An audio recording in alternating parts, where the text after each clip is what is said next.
Buenas tardes de nuevo. Esperamos que esta sea la buena porque estamos teniendo una serie de problemas técnicos y crucemos los dedos a ver si podemos hacer esta presentación en condiciones. En primer lugar me presento, mi nombre es Eneco Gárate, soy el editor de Libros de Ruta y es un placer hoy tener conmigo a dos titanes de la bicicleta, del ciclismo, del periodismo, como son Marcos Pereda y Pello Ruiz Cabestany, con lo cual, en primer lugar, quería saludar tanto a Marcos, buenas tardes, Hola, buenas tardes, ¿qué tal? como a Pello Ruiz Cabestany. Pello, ¿qué tal estamos? Muy bien. A ver si aguantamos aquí sin cortar la conexión.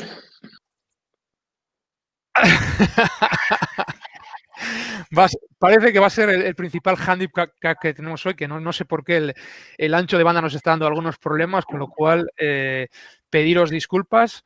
Si en algunos momentos se corta la conexión o si veis que ponemos caras extrañas y es que igual no nos escuchamos o cosas de esas. O igual es así, Eneco. Igual son caras raras porque sí. Bueno, también. Tampoco pasa nada. Entonces, tenemos un pequeño guión, tenemos algunas preguntas preparadas, pero yo creo que el objetivo de hoy es, bueno, intentar hacer un encuentro con nuestros lectores y lectoras, hacer algo que nos hubiera gustado hacer en alguna librería, en algún centro cultural o en algún lugar en el que nos pudiéramos ver, incluso tocar.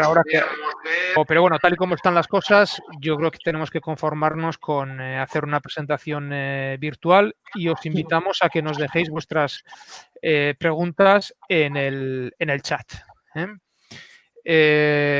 Bueno, hay quien nos dice aquí que Juan Gómez Jurado estará saboteando la conexión. No sé si será así o no.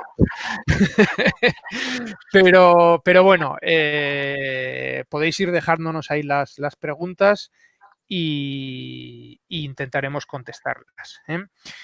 Para empezar, bueno, quizá vamos a empezar contando cómo surge el libro, ¿no? Y doy pie a Marcos para que nos cuente de dónde surge la idea de publicar Bucle y cómo ha sido un poco el proceso. Bueno, antes de nada, dos cosas. La primera, si alguien sabotea esto, fijo que no Juan, que es un buenazo el tío, es un encanto de persona, así que seguro que hay algún hijo puta por ahí haciendo algo, pero no hace. Y luego te agradezco, bueno, a Pello que esté aquí y a ti la oportunidad, sobre todo porque así, bueno, pues la gente que compra el libro me puede ver y ver que existo y nos quitamos de en medio ese rumor que ha surgido últimamente de que soy un bot venezolano, que escribo solamente cosas por ahí en Instagram y tal. Entonces, no, soy una persona de verdad con más carne y hueso de lo que desearía, pero en fin. Sobre él, no veas tú, cago en la mar. Bueno, Marcos, Dime. que nos hemos quedado antes contando cómo arrancaba Bucle. Sí. Me permito igual dar mi versión, ya que te has ido en un momento, ¿no? Sí, el resumen mío era que por huevos, porque nos salió los huevos a los tres. Sí, y Así bueno, que da tú la versión larga que es mucho más fina. no, bueno, es una idea que surge de Marcos, que hay que recordar que Marcos publicó con nosotros Una pulga en la montaña, la novela de Vicente Trueba, y desde entonces, bueno, cada vez que hablaba, bueno, hablábamos de un montón de temas y una vez me dijo, oye, ¿qué te parece si hacemos algo con todo lo que tengo publicado? ¿no? Y bueno, yo le había leído cosas, sabía que tenía publicadas cosas muy interesantes, pero no me hacía una idea sobre todo del volumen de escritos que tenía, ¿no? En una de estas le dije que me fuera pasando el material que tenía y me pasó tal cantidad de artículos que lo primero que me sorprendió es cómo puede este señor escribir tanto, ¿no? Porque tampoco tiene 80 años, ¿no? Entonces me quedé un poco sorprendido porque había muchos textos que él había ido enviando a medios británicos, alguno de Suiza, de Colombia, entonces había cosas que se nos habían escapado, ¿no? Los que había publicado en medios digitales más o menos los podíamos tener controlados, otros que había publicado en en medios, digamos, más cercanos, aunque fueran en papel y tal, pues también, pero luego tenía también cosas escritas para afuera que la verdad es que fue una delicia, en primer lugar, el leer todo lo que tenía, ¿no? Y luego llegó la parte dura, ¿no? Que es hacer la selección de los textos, ¿no? Porque aunque nos hayan quedado 400 y pico páginas, hemos tenido que dejar fuera otras tantas. Bueno, hay gente que está ahí a la escucha, está haciendo preguntas y hay una pregunta dirigida a Marcos por Saúl Miguel, que pregunta si esto es un regalo para aquellos de nosotros que solo sabemos leer en condiciones en papel y si nos ponen artículos online, desafortunadamente los leemos en diagonal. ¿Qué le dirías, Marcos? Le diría que, teniendo en cuenta el desastre que estamos montando con una presentación online, pues que se imagine. A mí ya el paso del pergamino al papel me parece el paso definitivo en estos asuntos de la cultura. O sea que lo del online, pues también cuesta.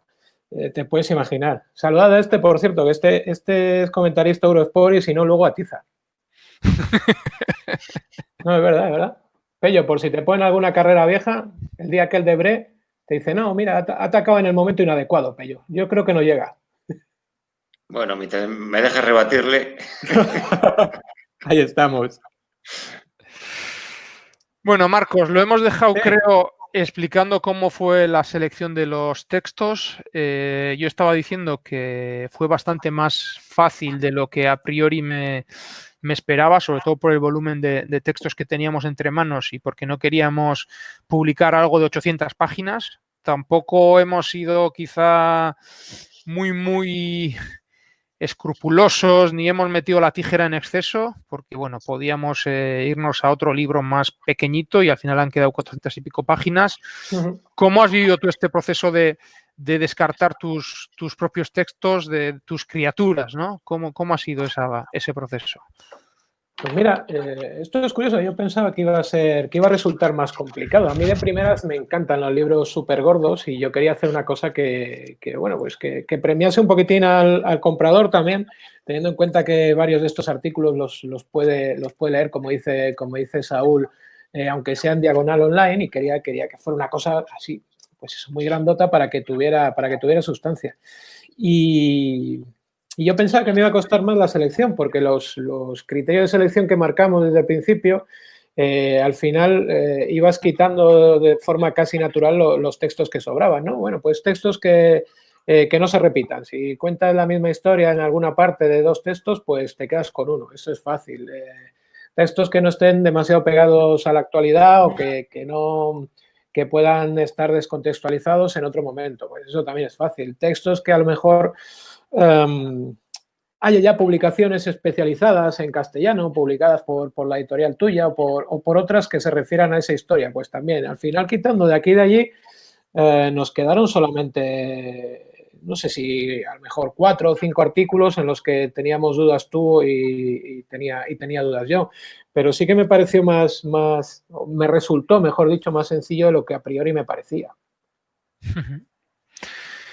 Y Pello, te preguntaba antes por cómo recibiste la invitación. No es el primer prólogo que escribes para un libro. Me estoy acordando de la autobiografía de Laurent Fignon, que además fue compañero tuyo en el equipo Gatorade, si no me equivoco. Sí. Entonces, no sé cómo recibiste esta invitación y cómo es tu experiencia, tanto escribiendo este prólogo como otros prólogos.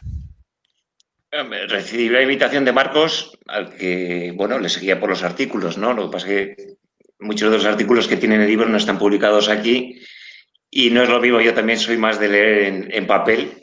Se me queda más que leerlo en medios digitales. Y cuando recibí la propuesta, primero lo que hice fue leer lo que me mandó y me vino a la cabeza pues un montón de cosas, ¿verdad? Pero son un montón de historias, muchas de ellas no conozco. Muy curiosas del ciclismo, un mundo en el que he estado metido yo, en el que he vivido yo intensamente durante muchos años y en el que sí me sentía reflejado en ciertas cosas, pero otras eran ya ajenas a mí o que me sorprendía incluso, ¿no?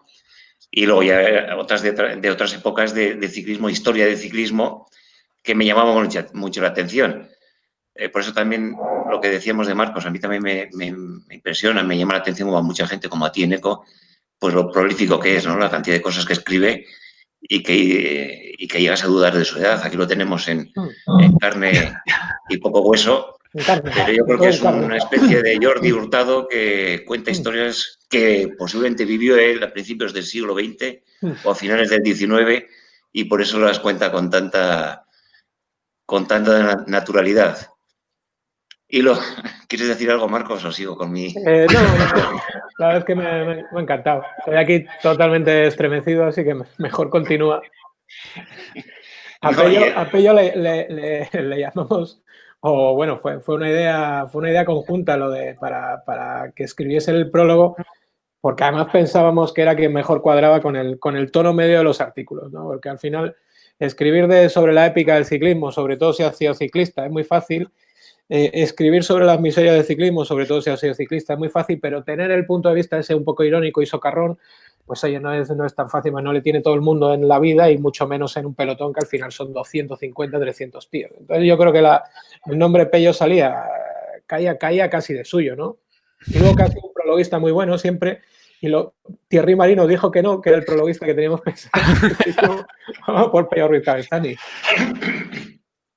Pues sí, era prologuista, no era malo de prologuista. Y realmente luego a la hora de escribir prólogos también tiene cierta similitud, o por lo menos yo asumo cierta similitud, ¿no? Porque yo cuando iba a correr un prólogo me miraba el circuito, lo repasaba, volvía a recorrerlo, miraba por dónde soplaba el viento, en las curvas como eran, los baches, la zona más lisa del asfalto, otra vez dónde habría público para que me tapara el viento lateral, o sea, me lo estudiaba, luego me relajaba, hacía meditación en la habitación, me quedaba así, mente en blanco, repasando otra vez el circuito. O sea, me lo machacaba y luego corría el prólogo. Y cuando me lo dijo, cuando me lo propusiste, ¿no? Pues al final escribir es lo mismo. O por lo menos en mi caso, yo soy muy lento para eso. Entonces también me lo leí, lo pensé, me iba a andar en bicicleta, le daba vueltas a la cabeza, estaba todo el rato pensando. Lo que más claro me quedó es, mientras estaba leyendo el libro de Marcos, era, coño, que a mi padre que tanto le gustaba leer y a mi madre, pues, ¿qué hubieran dicho, no? Si hubieran leído ese libro antes de que yo, pues, me hubiera dado la chaladura de que quería ser ciclista, ¿no? Como ese que dice, mamá, quiero ser artista. Y posiblemente, pues eso, esa duda me quedaba, pero siempre me venía a la cabeza eso. Y a partir de ahí es cuando ya me puse a disputar el prólogo. Y tiré el prólogo tirando, pues, pim, pam, que incluso ahora lo leí ayer otra vez pensando en este. Y soy tan tonto que hasta me reía. Yo creo que nos reímos mucho.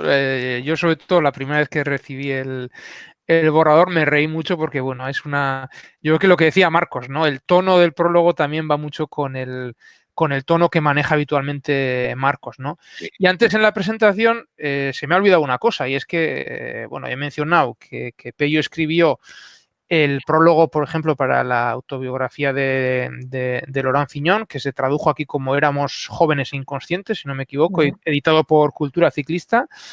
Pero aquí un lector, un seguidor que está ahí en YouTube viéndonos, nos recuerda que también tiene su propio libro, Historias de un ciclista, que además dice que es de los mejores escritos en español, ¿no?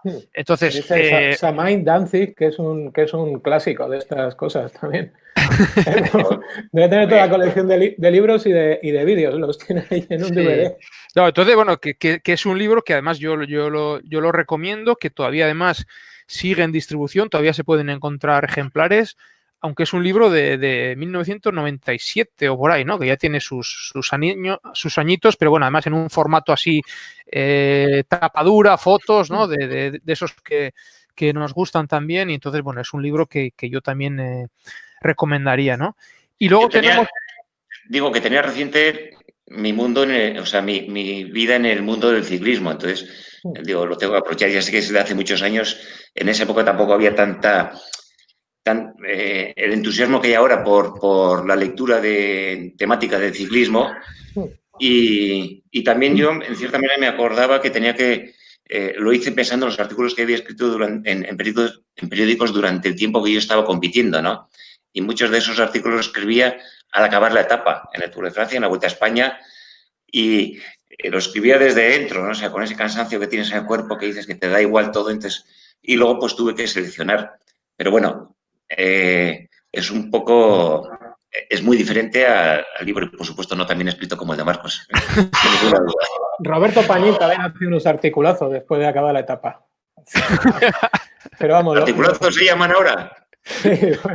Sí, lo llaman así. Espérate, aquí es que yo también estoy leyendo aquí en diagonal y me hace mucha gracia. Aquí te dice uno, Pello, que la fama de buen prologuista la mantuviste después de retirado también. Y yo no sé, así que a lo mejor prólogo se llama ahora. Articulazo y prólogo. Me he quedado un poco sin pillarlo. Que te llaman golfo. Que te llaman golfo. O sea, que era buen prologuista cuando corría y después de correr, ¿no? Bien. Sí, eso dicen, pero vamos, yo tampoco. Voy a leerlo, chacha, a ver. Sí, apúntale y pídele la dirección para mandarle un correo. Tenemos más preguntas también en el chat, en este caso de Xavier Palacios y que van dirigidos a Marcos Pereda. Nos pregunta cómo has averiguado que hay historias falsas como la del Paterger y también pregunta a ver cuánto tiempo dedicas a la documentación. Bien, este también es amigo mío, son todos amigos míos los que hablan, entonces me trata muy bien. La segunda, es que lo de la documentación es tan complicado porque dice, joder, ¿cuánto te lleva a documentarte por un artículo? Pues a lo mejor te lleva, yo qué sé, una hora y media, a veces media hora, un poco más, un poco menos. La cosa es que tú ya tienes lo que llaman los ingleses un background, ¿no? De todo lo que has ido leyendo y de todo lo que tienes ahí sedimentado. Entonces, pues dices, pues mira, igual para hacer un artículo me documento una hora, pero en realidad te llevas documentando 20 y tantos años de leer una cosa, leer otra, que luego solamente quizás tienes que ir al detalle, ¿no? Al detalle que además ahora es muy fácil, porque con esto Internet es súper sencillo. El otro día le decía a uno, ¿no? Le corregía en Twitter medio de chiste, diciéndole que el Tourmalet le habían coronado en el 77 14 en cabeza, inmersa unos metros. Y me ponía el paisano por privado, dice, ¿cómo tienes esa memoria tan cojonuda y tal? Digo, no, que lo acabo de consultar, que es que ahora es muy sencillo todo esto. Y luego lo de las historias falsas, esto también me lo han preguntado un montón de veces, y esta del Paterberg es un ejemplo buenísimo de lo que se debería hacer, yo creo que más de una vez, pues preguntando, no limitándome a copiar lo que escribieron otros antes. El Paterberg es el muro este de Ronde van Vlaanderen. Pero tú lo preguntaste ahí in situ, ¿no? O sea, en el lugar. Yo llamé. ¿Fuiste allí? Ah, llamaste. Yo llamé al ayuntamiento del sitio y llamé, además, se lo comentó el otro día en Eco, y llamé no por prurito de saber la historia y tal y de cerrar todas las fuentes, sino porque necesitaba saber el nombre del granjero que se había construido el Paterberg, que es el mito este tan gordo, y necesitaba saber el nombre porque me faltaba el nombre propio para que me cuadrase la frase. Y como soy muy llevaste la sorpresa. Claro, y llamé, claro. Y primero me hablaron en un idioma incomprensible para mis oídos cántabros y tal.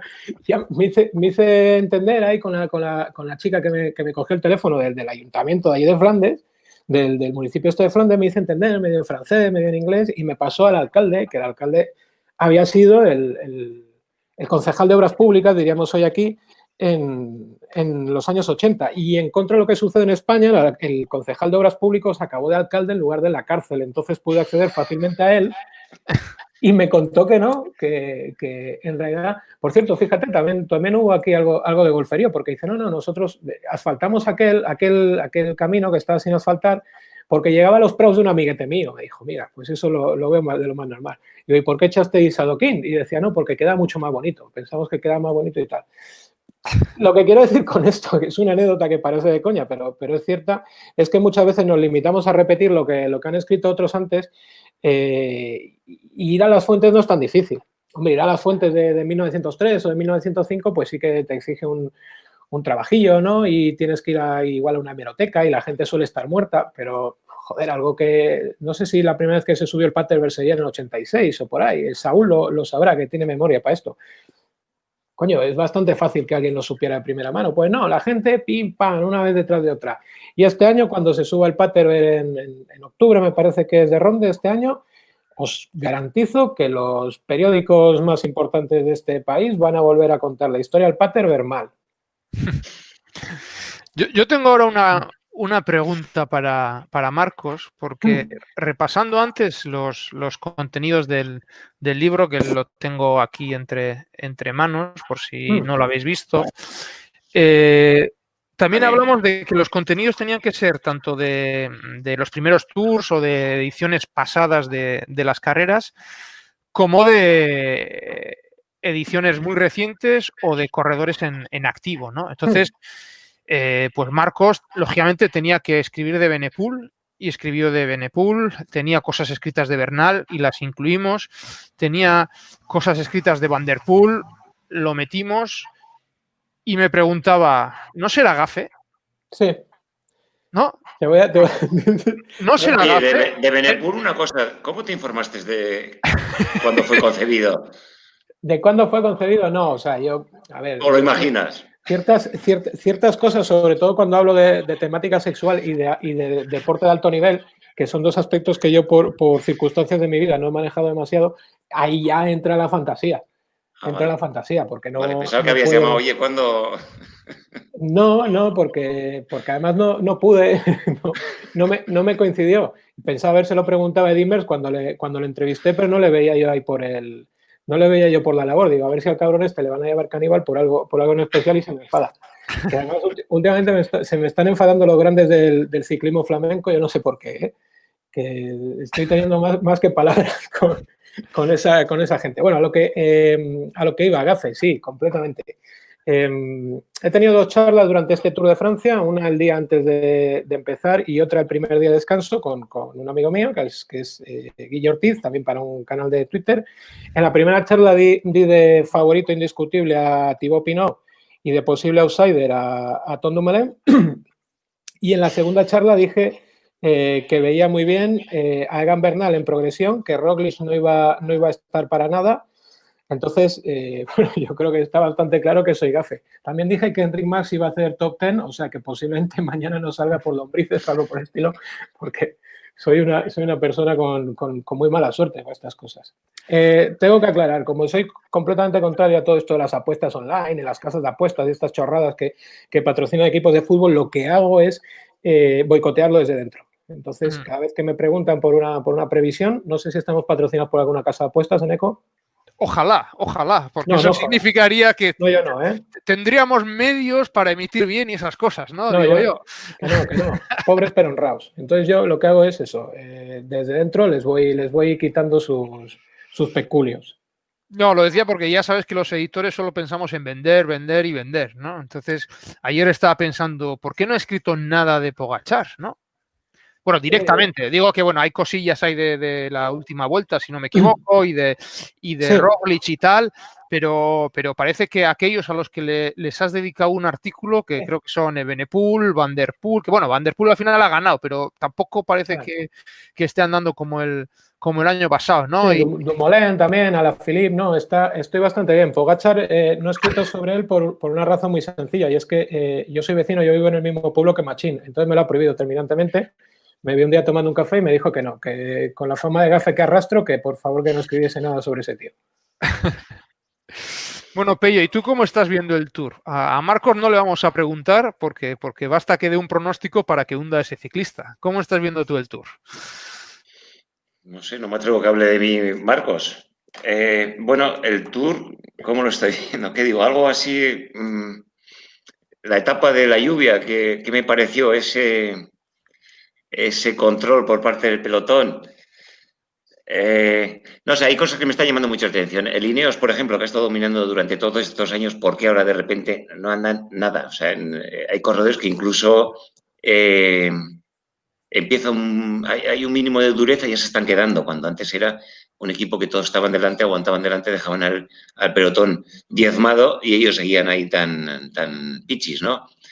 Me llama mucho la atención eso. Luego está más abierto en el sentido de que el Jumbo pues tampoco domina tanto. Reducen el pelotón cuando llega la subida, pero se quedan muchos corredores. Pero ninguno de ellos tampoco les ataca. O sea, no dice, vamos a dejarle sin nadie. En el Gran Palomar este también se dice así, ¿no? ¡Qué cabrón! No, he oído por ahí. Yo lo veo en la televisión francesa, el Tour, pero Vaya, oye algún comentario. vaya hostia gratuita a mi mejor nivel. Si te digo yo que está bien escogido.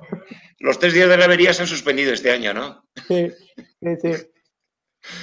Y, o sea, ¿sabías que arriba era llano? Entonces, si estaba Dumoulin, Dumoulin o sea, si tiene compañeros Roglic, pues van a ponerse a tirar en el llano y ya nadie arranca, más que en los últimos 700 metros, que es donde Roglic se encuentra en su terreno. Entonces, me extrañaba mucho que aparte de Yates, pues nadie más atacara. Al final, ¿qué pasa en el Tour? Pues que al final, no solamente por este año especial con la pandemia y con todo lo que ha pasado, sino que todos los equipos, gran parte de su presupuesto se lo juegan en el Tour de Francia, de lo que invierten, se lo juegan, no voy a decir un porcentaje, el 80%, 70%, el 60%, lo que sea, ¿no? Pero es gran parte de eso. Entonces, tienen mucho miedo a perderlo por una metedura de pata. Entonces, van todo el rato controlando, si puedo ganar y tengo opciones, ahí me quedo, no me la juego, no voy a hacer nada raro. En cambio, cuando van a la París-Niza o van a la Vuelta a España o van a no sé dónde, para ellos es una carrera que sí que es importante, la televisan, van a hacer publicidad, pero qué huevos, aquí pues vamos a atacar, vamos, y si no la ganamos, pues tampoco es un drama, ¿no? Y si arrancamos de lejos y luego nos cogen y nos dejan, pues bueno, pues lo hemos intentado porque luego vienen más carreras más importantes. Entonces el Tour es donde todos se quedan bloqueados y todos van al milímetro y todos van controlando. Y eso es lo que me parece que está haciendo mucho daño a esta carrera y donde pues me está pasando que yo pongo la tele, ahora me voy, no voy a poder verlo esta última parte, pero estos últimos días que en la televisión francesa la daban en la 2 y en la 3, ponían la salida todos los días y yo iba a ver la salida. O sea, me ponía sentado ahí, preparado para ver la salida y pim, pam, toda la leche. Ya cuando se había hecho la escapada o se había ya situado la carrera, entonces lo dejaba y esperaba ya a la última parte de la carrera, ¿no? Y eso es triste, es un poquito, ¿no? Siempre el Tour tiene una cosa que es que no solamente estás viviendo los hechos puntuales, sino estás viviendo la perspectiva, ¿no? La esperanza que tienes. Es como seguir a Landa. El Tour de Francia es como seguir a Mikel Landa. Pero menos peligroso. Menos arriesgado que sí, que es holandista, ¿no? Yo de Landa escribí una cosa, me la recuerda mucho un amigo mío que es muy cabrón, que se llama también Eneco, que dice, siempre recuerda la frase, dice, Mikel Landa no es de esas personas con las que te irías a caminar por la montaña cerca de un barranco, porque le pasan cosas. Cosas. Y es verdad, cosas así en abstracto, ¿no? Le pasan, se cae o le tiran, o le pide un abanico, o se pone a mear cuando lo debe, es una cosa... Pero bueno, bien, ¿eh? Bien.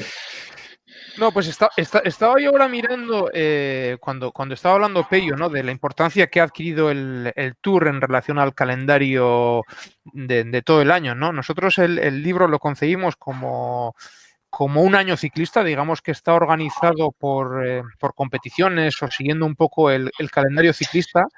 Y me estaba fijando ahora que el peso que le hemos dado al Tour y en absoluto ha sido algo premeditado. Desde luego, yo no reparé en ello, no sé si Marcos reparó en ello, pero bueno, desde luego yo no reparé en ello. Y es que le hemos dado menos espacio al Tour de Francia que a otras carreras como la Vuelta o el Giro, ¿no? Sí, casualidad, ¿eh? A ver, luego sí es verdad que hay artículos en los que se hablará tangencialmente del Tour, pero tal y cual lo hemos organizado, lo estoy mirando ahora, bueno, pues le hemos dedicado 7 crónicas o artículos al Tour, mientras que a la Vuelta le hemos dedicado 9 y al Giro 8, ¿no? Entonces, bueno, también teníamos esa idea en la cabeza. Yo, desde luego, cuando recibí ese conjunto de artículos, que eran de muchos años, lo mismo hablabas de un Giro de los años 50 que de la Vuelta del año pasado o del primer Tour o de lo que sea, ¿no? Y lo que tuve en todo momento en la cabeza, y luego tú le diste forma incluso con el título, es que el ciclismo es un bucle que se repite año a año, ¿no? Cambian cosillas, pero en el fondo la narrativa anual sigue siendo muy parecida a la que era hace unos años, ¿no? Claro, luego también es lo que dice también ahora un compañero en YouTube, que muchas veces yo lo que escribo puede entrar en un sitio o en otro, ¿no? Ahora, por ejemplo, durante el tour este año me están pidiendo bastantes cosas y ayer, por ejemplo, saqué una pieza que era sobre el Gran Colombier, pero con motivo de la llegada del tour, el Gran Palomar, perdón, y era sobre hablando del Tour del Porvenir, ¿no? De Alfonso Flores y tal. Entonces eso lo puedes meter en Tour del Porvenir, en Vuelta a Colombia o en narcotráfico, en lo que prefieras, porque al final es como termina la historia de este hombre. Y yo creo que está bien, ¿no? Hablar un poco de todo.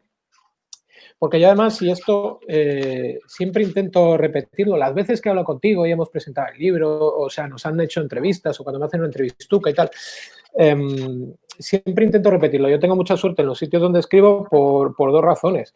La primera es que me dan completa libertad, nadie me coarta, entonces hago más o menos lo que quiero o puedo proponer lo que quiero, aunque sea una cosa muy rara, porque sé que por lo menos se lo van a pensar. Y la segunda es que publico, si queréis, fuera de los espacios más especializados. Entonces, me permite también tocar otras cosas. No solamente tengo que hacer un análisis, como digo yo, no solamente tengo que analizar el Tour de Francia, que yo no sabría hacerlo, porque analizar el Tour de Francia desde un punto de vista deportivo te lo puede hacer Pello, que es el que ha estado dentro y sabe cómo funcionan las cosas. Yo no tengo esa capacidad y no creo que nadie quisiera leerme hacer eso. La gente que me puede leer a mí busca otras cosas. Entonces, no solamente puedo hacer eso, sino que además, pues lo que te comentaba, no necesariamente tengo que hablar solamente de bicis y de ruedas. A mí alguna vez me ha dicho algún amigo que yo tengo artículos sobre ciclismo en el que no sale ninguna rueda. Digo, pues mira, puede ser verdad, porque al final acabas hablando de otras cosas y yo creo que está bien. Está bien, insisto, porque ya hay medios. El que quiera una crónica diaria tiene la del Marca, la de 750 páginas web que hay ahora mismo. También hay gente que busca otra cosa o que se encuentra con otra cosa. Sí, al final el que quiere estadísticas tiene Pro Cycling Stats o lo que sea. El que quiere retransmisiones puede ver etapas enteras de cualquier gran vuelta. Entonces, bueno, Claro. Yo creo que la función o la labor de gente como tú es, bueno, trasladarlos una visión distinta a aquello a la que podemos digamos, podemos consumir directamente vía televisión, vía redes sociales, porque hoy en día también, digamos, que retransmiten incluso los propios equipos, los propios corredores, te cuentan interioridades del hotel o de los entrenamientos, ¿no? O a través de internet, bueno, pues se puede acceder a un montón de sitios que antes no se podía acceder, pero aún y todo hay un espacio para la reflexión o para la ironía también, ¿no? Con el tono con el que sueles escribir, ¿no? O restándole incluso seriedad y solemnidad, ¿no? Porque muchas veces también, sobre todo en las grandes, ¿no? Hay cosas que se tratan con una solemnidad que igual es excesiva, ¿no? Pues para mí sí. A mí es que me gusta ver la vida desde un punto de vista un poco humorístico, desde un punto de vista un poco irónico. Lo que decías tú de las grandes, si yo, por ejemplo, te hablo de un Giro de Italia, me gusta hablarte del Giro de Italia en conjunto, no ir etapa a etapa, sino entender lo que decía Pello antes de que el Tour es una cosa muy grande y que está dividido en cosas mucho más pequeñas, pues ver el conjunto, ¿no? Hay un ejemplo muy fácil, que son los Pirineos del 91, ¿no? Ver los Pirineos en el conjunto, no decir que la etapa de Jaca fue una bazofia y la de Valurón es lo que decía Chavarri en su momento. Entonces yo eso sí que intento hacerlo. Y luego lo del punto de vista humorístico, es que hay tanta gravedad en... Fíjate, punto de vista humorístico que no punto de vista chorra o gilipollas, ¿no? De estos de hashtag, hashtag Nairo tonto, o hashtag no sé qué, o hashtag pollachar, ¿qué polla tienes? Chorrada de estas a mí no me van porque no me hacen gracia, pero un punto de vista, pues eso, un poco de humor subterráneo y tal, lo que decíamos antes con todo el respeto, y siempre lo digo, porque además es que me cae fantástico el tío, lo que decíamos antes de Mikel Landa, que creo que se aprecia perfectamente, que está escrito con todo el cariño, pero que está escrito con un tono ligerito, con un tono que, por cierto, creo que él, que es una persona que por lo que me llega es bastante inteligente, apreciaría mucho más que eso, que las chorradas grandilocuentes que se cuentan en ocasiones sobre las grandes vueltas. Quiero decir, por poner un ejemplo muy concreto y por poner a Pello en un aprieto, a mí me mola mucho más la historia que me pueda contar Pello de la etapa del P2 del 86, que un relato grandilocuente, hablándome, no te digo ya si me metieran vatios o horas o tiempos de retransmisión y tal. Me mola mucho más estas historias humanas, y las historias humanas normalmente tienden al humor y a las cosas llanitas, ¿no? A las cosas que se les pueden dar diferentes puntos de vista. Tenemos también aquí una pregunta de otro usuario, de Alesma76er. ¿Creéis que la globalización ha desnaturalizado las tres grandes vueltas, eliminando las características que hacían únicas a cada una de ellas? ¿Cómo lo veis? Si quieres que hable Pello, que es el que conoce las tres grandes vueltas desde dentro. Bueno, me imagino que tendrás opinión. Yo puedo tenerlo también porque la globalización ya me llegó algo en mi época, pero poco, ¿no? Sí que ha habido luego, pues eso, las carreras tradicionales que eran en Europa, las de Colombia y tal, pero luego ha llegado lo que es el que ponía dinero, pues tenía su carrera, ¿no? Y los que tenían afición, si no tenían dinero, pues no tenían carrera. Entonces ahora lo que ves son carreras donde van todos los mejores corredores, pero no ves nadie viendo la carrera. Y lugares donde hay mucha afición que no tiene carreras no pueden ver en directo a los corredores. Entonces, ¿se ha desnaturalizado? No sé. ¿Era el proceso natural que tiene que seguir un deporte como el ciclismo? No sé. Yo estoy un poco con el ciclismo también escéptico, ¿no? Entonces no sé si han tomado las mejores decisiones.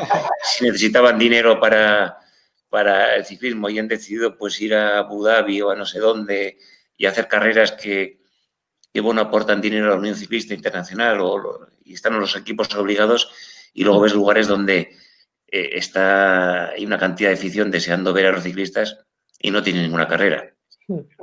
Yo, desde mi punto de vista, fíjate, hay dos casos distintos. Yo creo que con dos grandes vueltas, la modernidad más absoluta, digamos que lo que ha hecho es acrecentar sus características propias, que en base, o que en parte, perdón, surgen por oposición a la otra, que son el Giro y el Tour, ¿no?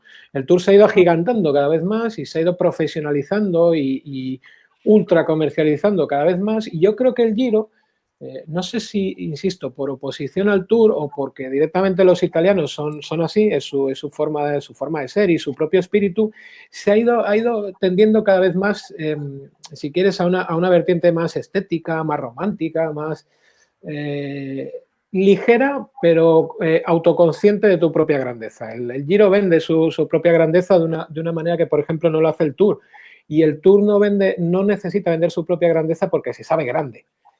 Y luego el problema con la Vuelta a España no es que se haya desnaturalizado, el problema es que la Vuelta a España cambia brutalmente en el año 95 cuando la cambian de fechas. No tiene nada que ver la Vuelta a España del 95 en adelante con la Vuelta a España anterior. Yo creo que la Vuelta a España en los últimos años tiene un formato muy definido que a los puristas del ciclismo nos gusta más o nos gusta menos, pero es un formato que yo lo que palpo cuando hablo con gente de fuera de España es que es un formato que funciona y es un formato que engancha. No tengo ni idea de cuánto va a funcionar y desde luego no es el que yo propondría, porque esto no le va a gustar a Enric Mas tampoco. Yo soy uno de estos que pedalea desde el sillón y entonces les digo a todos que ataquen y que 200 kilómetros, 200, y lo decimos, fíjate, decimos 200 kilómetros y nos parece un cojón de kilómetros, y hace unos años era una etapa normalilla. 260 kilómetros metería yo con 4 categorías y todas estas cosas. Pero entiendo que esa es mi opinión y la vía que ha tomado la Vuelta a España es otra, es perfectamente respetable. E insisto, yo lo que palpo es que fuera de España eso funciona, sobre todo en el mercado anglosajón. Yo entiendo, lo que veo es que los anglosajones sienten que la Vuelta a España es una carrera con personalidad, y con una personalidad que les gusta. No tengo ni idea de cuánto va a durar. No tengo ni idea de si cuando se retire Froome y deje de venir un anglosajón con opciones a la Vuelta, van a seguir con las mismas ganas de ver la Vuelta. Pero por ahora funciona.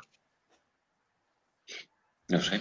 Yo creo que también que la Vuelta perdió mucho cuando cambió de fechas. No sé si es lo que has querido decir tú también. Pierde esencia, pierde espíritu, no tiene nada que ver. No, de lo que poca gente se atreve a decir eso, pero yo también lo pienso. O sea, yo creo que cuando era en abril la primera gran vuelta, no solo que fuera la primera gran vuelta, sino que también la época del año es la de se acabó el invierno, llega la primavera, llega el verde, llega la bicicleta. Y entonces era como que todo el mundo estaba esperando la bicicleta, ¿no? Y ahora ya está, pues al final de todo, y es propietario de la Vuelta, es el Tour de Francia, por lo tanto, siempre priorizará su carrera. Y luego sí que es verdad, daría para un debate muy largo, ¿no? Ese crecimiento de los dos, del Tour y el Giro, pues enfrentándose y cada uno tirando por un lado, ¿no? El Tour, el sistema de funcionamiento del Tour de Francia, lo tienen en compartimentos estancos que luego se unen, pero son compartimentos, uno es el técnico.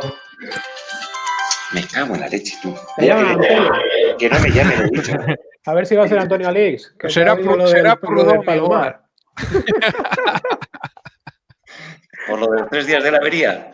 Claro, avería la tuya. No me acuerdo ya que estaba ahí. Hablabas del programa que presentaste. Sí, del Tour, que tiene un departamento que es el deportivo, que lucha por el deporte en el Tour, o sea, que se priorice el deporte. Pero eso se enfrenta al económico, al técnico, son diferentes departamentos y luego cuando se reúnen, pues cada uno defiende su parte y por lo general el deportivo es el que ganaba, ¿no? Es el que... Pero yo cuando estuve ahí era así, han pasado ya unos cuantos años, fue en el 96, 97. Entonces, igual es que ha ganado ya otros departamentos de lo que es esa gran empresa que es Le Tour.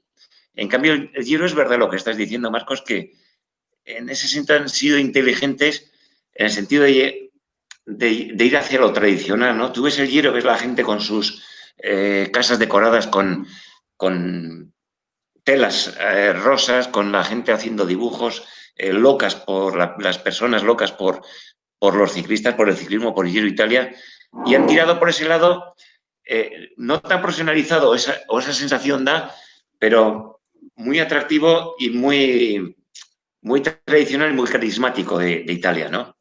Y eso también le da un gran valor. Y luego ya la forma de correr o los recorridos como los hagan, pues es también, tienen grandes puertos para hacer variedad de recorridos. Bueno, pues he preguntado yo en el chat a ver si tenían otras preguntas y la verdad es que quería hacer una ronda ya para ir cerrando y la verdad es que nos han abrasado a preguntas y yo creo que tenemos que empezar a responderlas. Nos preguntan por un lado... La de Xavier Palacios es chula. ¿Los veis o los voy leyendo? Bueno, los voy leyendo... Léelo, para que la gente se ponga antecedentes. Bueno, Xavier Palacios nos dice que nos quiere poner en un aprieto. Vuelta a España del 85. A ver si tenía más derecho a ella Pello. Un gran engaño colectivo. ¿No te arrepientes de haber jugado ese juego que históricamente te perjudicó? Toma ya. A mí es eso, 85. Me imagino que Marcos no estaba en ese momento en el pelotón. No. Yo tenía 4 añitos y yo creo que Pello tampoco estuvo en esa vuelta. Se la dejo. Se la dejo votando. Pello, no estuviste. Puedes decir pasapalabra. Me lo ha contado gente que estaba muy, muy dentro de ella, ¿no? Claro. Realmente a mí no me perjudicó. No fue una vuelta. La vuelta del 85 en concreto no me perjudicó. Y era una época, en el ciclismo en general, yo también, cuando estabas en el equipo, tú buscabas lo mejor para el equipo y la victoria del equipo, ¿no? Y en ese momento, pues salió y ganó Pedro Delgado, que era compañero del equipo, y fue un triunfo para el equipo, por lo tanto, fue positivo. Otra cosa es todo lo que pasó en esa vuelta. Creo que alguna vez con Marcos lo he comentado, ¿no? Así como he hecho en falta en el libro algo más de pista, porque pensaba que había escrito más de pista, porque el único capítulo, el único artículo de pista es muy intenso, pero el hecho de pista. Hablaba alguna vez, decía, ese año 85 tiene miga porque es desde el primer día hasta el último todo lo que pasó allí, ¿no? Pero no voy a desvelar más. No, a ver, hay muchas preguntas.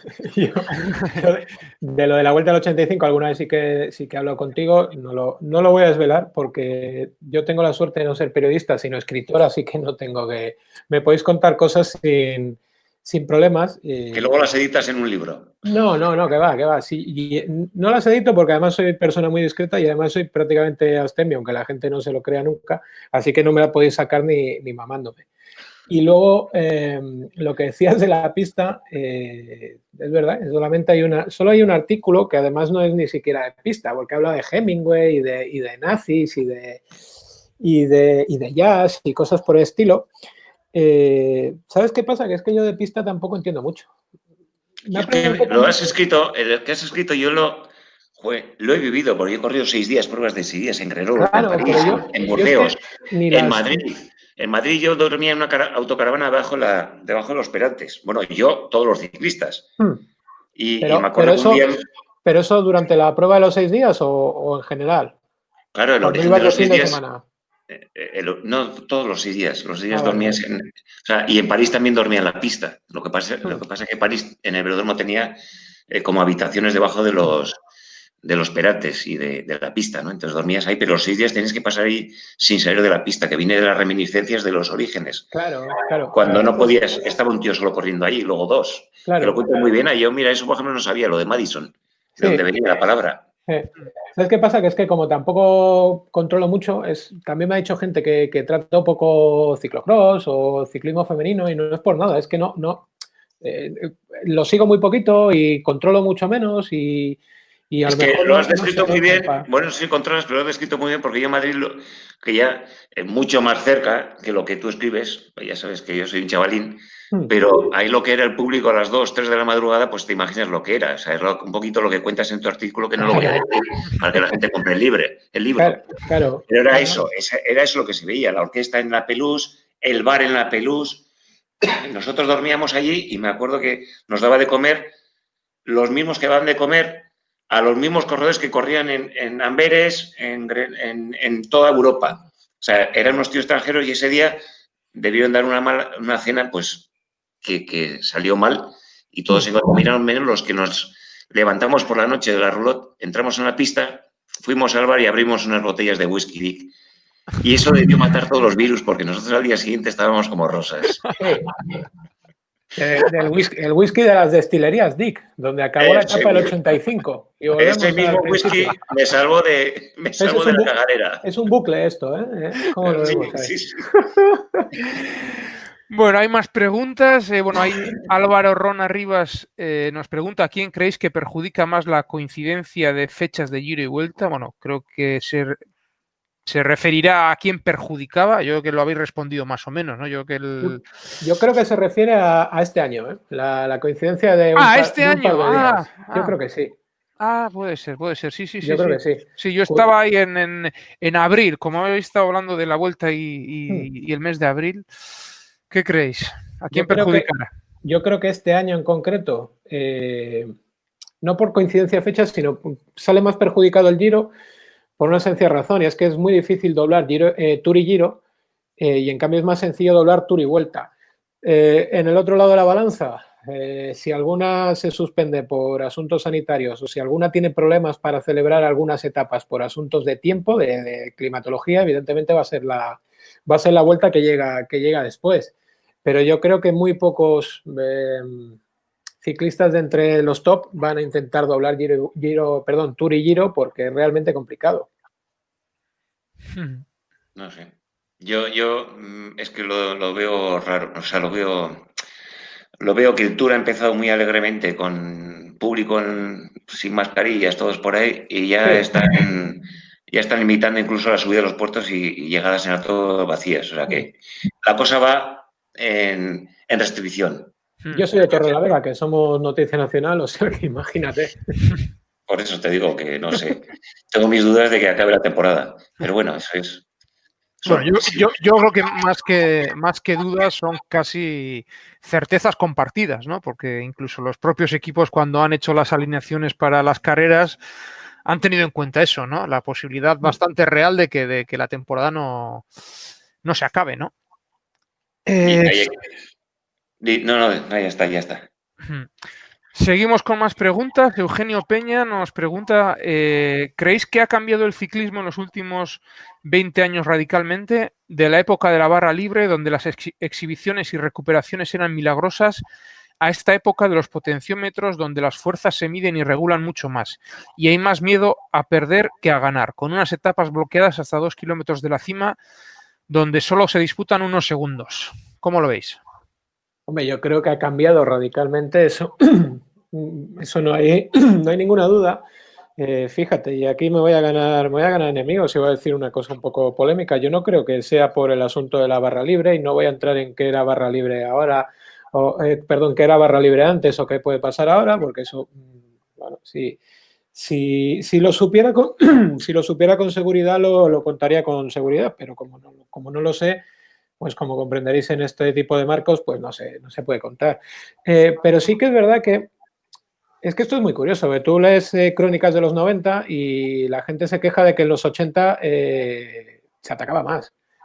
Y lees crónicas de los 80 y la gente se queja de que con MERS atacaban más. Es que lees crónicas de la época de MERS y yo el otro día vi unas declaraciones de Bamontes diciendo que MERS poco menos que era una puta mierda, que era un tío que atacaba en el último puerto y que se pasaba el día contemporizando. Siempre va a haber, el pasado tiene esas cosas de atractivo, entre otras razones porque del pasado seleccionamos siempre lo espectacular. Estoy seguro que vosotros, que sois dos golfos diplomados, cuando recordáis las noches en que salís de fiesta, os acordáis de las cojonudas, de aquella que fue una fiesta de la leche, de cuando ligasteis con la chavala más guapa al bar, de las otras 250 del año cuando os ibais a casa con un moco horrible, el domingo no veíais tierra y os habían dicho que no, las otras 14 del bar, de esas no nos acordamos. Entonces, de las que más me acuerdo yo. Bueno, pero tú porque eres un hedonista. Y aparte a ti, tú eras guapete y jovencillo y profesional y no te decía que no ninguna. Pues si hubieras sido escritor te hubiera pasado otra cosa. A lo que me refiero es que es muy fácil salvar los 90 acordándonos de... Fíjate, un ejemplo muy claro. Es muy fácil salvar el Giro del 94 acordándonos de la Merano Aprica esta de Pantani.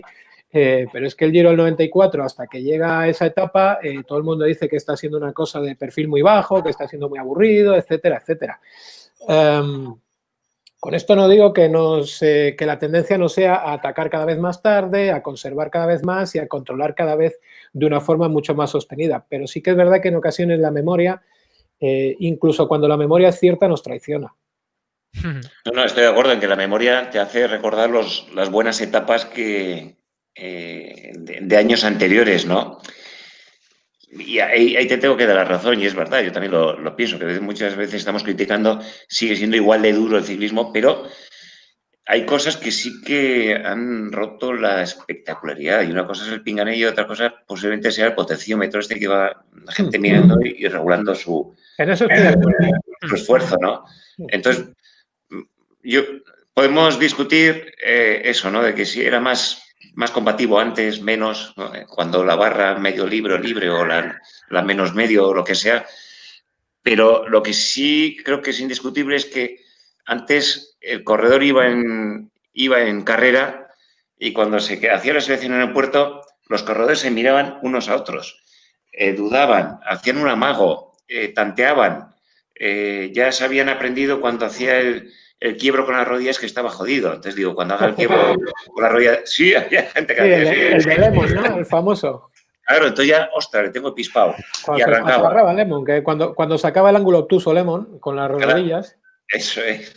Incluso había gente que preguntaba, o sea, que iba en el grupeto y en plan coleguilla iba donde el otro y decía, oye, ¿qué tal vas? Joder, voy más jodido hoy. Y ¡bomba! Le arrancaba. Así, sin esperar nada más. Digo, qué cabrón, joder, pues no haberme dicho que iba jodido. Claro. Pero eso es cierto también, ¿eh? Y eso ya no hay, eso ya no existe. Eso ya ahora va, menos alguno que dice ya y que se está dando cuenta que la gente lo que quiere es espectáculo, que quiere viveza o realidad, ¿no? Pues se quita el pinganillo, ¿Quién fue el que ganó este año sin pinganillo? No me acuerdo. No lo sé. Una etapa así. Joder, no me viene ahora el nombre, que ganó sin pinganillo ni nada. Yo también te digo, yo tengo en la cabeza el documental este famoso de Movistar y para lo que les decían por el pinganillo, le podías llevar colgando que no pasa nada. Me cago en sos. Sí, claro, muchas veces nos ceñimos a eso y nos olvidamos. Quiero decir, lo del pinganillo al final evidentemente controla mucho más porque lo que antes te podía decir el director cuando llegaba hasta donde estabas tú, que a lo mejor ya estabas a 2 minutos de la cabeza, te lo hice en el momento, pero es que yo creo que se nos ha ido en las manos. Lo de estar todo el día metiéndole la cabeza como un bombo a un ciclista, yo creo que alguno va a acabar muy mal con problemas a nivel psicológico. Sí, eso es peor que el chis, que te meten con el PCR. Bueno, espérate. Por aquí nos dicen que el artista de Ir sin pinganillo es Miquel, por la etapa de Cortals de Encamp. Ah, bueno, es verdad. Y el año pasado que se le quitó atacando a 200 de meta en Valdorés. Es Sí. verdad. Y todavía le echaron la bronca. Y dice, cago en la madre, a 200 de meta. ¿No te das cuenta que te podía haber dado...? Ay. Claro. Y para ir terminando, hay una pregunta también dirigida a Marcos. En este caso es Samhain Danzig, que nos dice que a ver si Marcos está preparando otro libro. Y bueno, ya aprovecho para extender la pregunta y para dirigirlo a los dos. Si no es un libro, ¿en qué estáis ahora? Sí, que empiece Pello, que es el que trabaja, los dos. Trabajar yo, mira, he estado, bueno, un día te contaré toda la historia del trabajo que estaba haciendo hasta ahora, hasta hace poco, porque cuando me hablan del ciclismo digo, joder, he tenido que tratar con instituciones y tal, y dices, bueno, el ciclismo es una maravilla comparado con lo que encuentras por ahí a veces con... No sé, tema, ya hablaremos otro día, pero cuando tienes... Y en cuanto a sí, lo que estoy ahora es un proyecto muy loco. Estoy como los artistas estos que salen en la tele y dicen, no, porque estoy los actores y tal. Y te dicen, no, porque estoy con un proyecto tal. No, pero sí, ahora justo empiezo mañana mismo, pasado, que es un proyecto muy loco que no participo yo solo y que ahora mismo estoy bastante histérico porque son muchos días juntos y vamos a acabar a leches. O sea, o empiezo ya siendo un desagradable para que luego pueda ir a mejor, o vamos a acabar mal, porque son muchos días de trabajo y no sé cómo me meto en estos fregados. Pero lo importante es lo que preguntan a Marcos, el próximo libro, que la gente está expectante. Pues yo es que, bueno, yo sigo trabajando en mis cosas y genero los artículos cuando puedo y cuando me los encargan, y con el propio Eneco, con Libros de Ruta, que es un sitio muy, muy confortable para vivir, pues tenemos algún rollo, ¿no? Alguna cosita para el siguiente, no sé si se puede decir, te voy a joder las promociones. Tenemos alguna cosita para el siguiente afilador, y luego yo creo que para el año que viene algo haremos. Voy a ver, depende de lo que facture este hombre este año, pues el año que viene le exprimo más o menos. Si veo que va muy bien la facturación de este año, pues le ofrezco un libro de 500 páginas y tal. Esto es joder, tiene una risa, o sea, le entra una risa nerviosa, no sé qué has dicho, Marcos, estaba despistado, pero he visto una risa nerviosa que no sé qué ha pasado. Que a los autónomos la palabra facturación nos pone muy tensitos, ¿eh? Espérate que en 10 días tiene el trimestre. Pues no es mentira lo que nos comenta Marcos. La verdad es que estamos cerrando ahora el quinto volumen de la colección El Afilador, que va a ser además el último, porque vamos a dar carpetazo a esta colección de libros de bolsillo. Entonces, bueno, además de Marcos, vamos a tener artículos de gente como Juan Fran de la Cruz, Jorge Quintana. Bueno, me voy a dejar a gente, pero bueno, digamos que bastantes de los que han participado en volúmenes anteriores van a estar en este quinto volumen que publicaremos entre octubre y noviembre. Y bueno, y para el año que viene también es verdad que hay cosillas que hemos hablado Marcos y yo, que todavía es pronto para adelantarlas, sobre todo por lo que ha dicho, porque está siendo un año muy, muy difícil, muy raro. Lo mismo que la planificación de los ciclistas está siendo difícil, para nosotros también está siendo difícil planificar cuando todavía no hemos visto realmente las consecuencias de este COVID, pero bueno, pero somos optimistas, por eso estamos hablando de nuevos libros, por eso estamos lanzando este libro. Y por mi parte nada más. Voy a repasar por último a ver si hay alguna pregunta más. Hay gente que se ha conectado de Uruguay, lo cual agradecemos. También hay quien... Ese es también amigo mío. Es que yo tengo amigos por un montón de sitios. Sí, hay otros amigos que te piden vinos. Hay gente que también se ha conectado en Colombia. Este vivía enfrente donde me crié yo, Carlitos. Es un grande, el paisano este. Es pa' verde. Este pues también da para libro. Pues ya le puedes pagar un un vinito también No jodas, de que nuestra pide, parte por seguirnos. que pide de los buenos el cabrón. Nada más por mi parte. Muchísimas gracias, Pello. De nada, muchas gracias a vosotros, espero que os haya gustado y ya veis que al final esto se alarga. Y sobre todo hay una cosa curiosa que me llama la atención, es que yo he empezado con mucha luz, Sí. Marcos estaba a oscuras Ah, y acaba esto, estoy yo a oscuras y Marcos con toda la luz del mundo. O sea, ha sido el desenlace final de la charla. es que Cantabria es acojonante. Si no amanece ahora. Es una cosa, sí, estamos así. Yo siempre me caracterizo por las pocas luces en general y a medida que avanzaba la tarde-noche, parecía como que me iluminaba.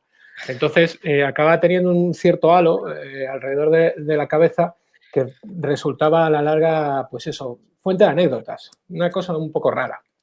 Bueno, pues repetimos esto otra vez, pero ya al amanecer de verdad, no estos raros atardeceres. Y disculpas también para los que os habéis conectado puntuales por los problemas que hemos tenido al principio. Ahora creo que ha ido bastante bien. La próxima vez seguro que irá mejor. Muchísimas gracias a todos y con esto damos por terminada la charla. Un abrazo. Hasta la próxima. Un Hasta abrazo. luego. Venga. Como dicen ahora que hay que hacer.